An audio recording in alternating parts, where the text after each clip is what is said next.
ज्ञानेश्वर माऊलींच्या परतीच्या प्रवासामध्ये नीरा नदीवरती वारकऱ्यांमध्ये व विश्वस्तामध्ये वाद।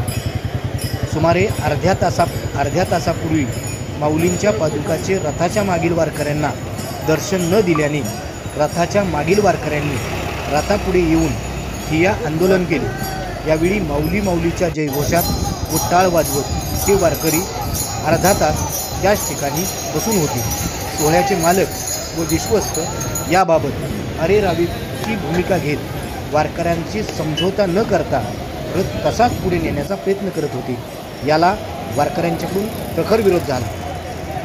आषाढी एकादशीच्या दर्शनानंतर माऊलीचा पालखी सोहळा परतीच्या प्रवासाकडे निघाला होता।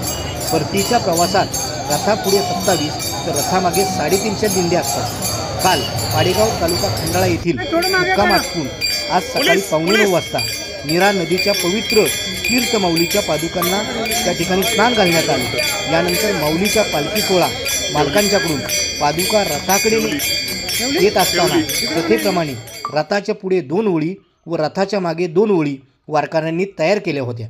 सोहळा मालकांनी पादुकांचे वारकऱ्यांना दर्शन देणे हा एक अविस्मरणीय क्षण असतो। यावेळी सोहळा मालकांनी रथाच्या पुढील दोन्ही ओळीतील वारकऱ्यांना पादुकांचे स्पर्श दर्शन दिले। मात्र माघारी फिरल्यानंतर रथाच्या मागील वारकरी विणकरी व तुळशी घेतलेल्या महिलांना हे दर्शन दिले गेले नाही। सोहळा मालकांनी या पादुका पुन्हा रथात ठेवल्याने रथामागील वारकऱ्यांचा हिरमोड झाला व त्यांनी लागलीच रथापुढे येऊन ठिय्या आंदोलन केले। माऊलीचा जयघोष करत सुमारे तासभर माऊलींचा रथ अडवून धरला। यानंतर सोहळा प्रमुख व सोहळा मालक आळंदी विश्वस्त यांनी वाद मिटवण्याचा प्रयत्न केला। मात्र वारकरी आपल्या म्हणण्यावर ठाम राहिले। या दरम्यान मोठा गोंधळ उडाला। माऊलींचा रथ तासाभरानंतर मागील वारकऱ्यांना त्याच ठिकाणी ठेवून नीरेकडे निघून गेला। रथामागील वारकरी भजन म्हणत ठिय्या आंदोलनावर ठाम होते।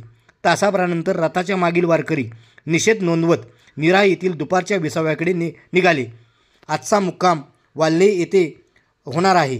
या ठिकाणी रात्री समाज आरतीवेळी रथामागील वारकरी आपले म्हणणे मांडणार असल्याचे त्या ठिकाणी वारकऱ्यांनी सर्वांच्या समोर नमूद केले।